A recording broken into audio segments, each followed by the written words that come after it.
கடகராசிக்காரங்க இவ்வளவு நாட்களாக என்ன கிடைக்கல, ஏது கிடைக்கல, பிடிக்கல, ம். நடக்கல அப்படின்னு என்னென்ன விஷயங்கள்லாம் ஒரு லிஸ்ட் வச்சிருந்தாங்களோ அதை எழுதி வச்சுக்க சொல்லுவோம். எழுதி வச்சுக்கிட்டு ஒவ்வொன்னா அழிச்சுக்கிட்டே வரலாம். நடந்துருச்சு, கிடைச்சிருச்சு, முடிஞ்சிருச்சு, படிச்சிருச்சு அப்படின்னு ஒவ்வொரு விஷயங்களும் இவங்க சிறப்படையக்கூடிய ஒரு சந்தோஷமான ஒரு சூழ்நிலையை கொடுக்கக்கூடிய அமைப்பு தான் நம்முடைய கடகராசி என்பவர்களுக்கு இந்த குரு பயிற்சி அப்படிங்கிறத சொல்லலாம். ராசிக்கு 2ஆம் இடத்துல கேது இருக்கா, குடும்பஸ்தானத்துல கேது. இதுதான் ஒரு பெரிய மைனஸ். ஏற்கனவே வந்து பாத்தீங்கன்னா இவங்களுடைய காதல் வாழ்க்கை ரொம்ப பிரச்சனை. அதாவது காதல் வாழ்க்கையில ரொம்ப அடி மேல அடி வாங்கி, அதாவது இரத்த கண்ணீர் வடித்தவர்கள்.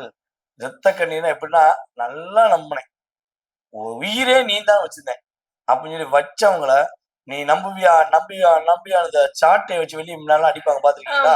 அதே மாதிரி நீ நம்புவியா என்னை நம்புவியா என்னை நம்புவியான்னு கடகராசிக்காரங்களை நம்மன அத்தனை பேருமே சாட்டை அடி அடிச்ச மாதிரி அடிச்சிட்டாங்க. ஒரு சாதாரண நல்ல ஒரு நல்லா பேசுறவங்க பழகினாலும் அவங்க மூலமா அடி.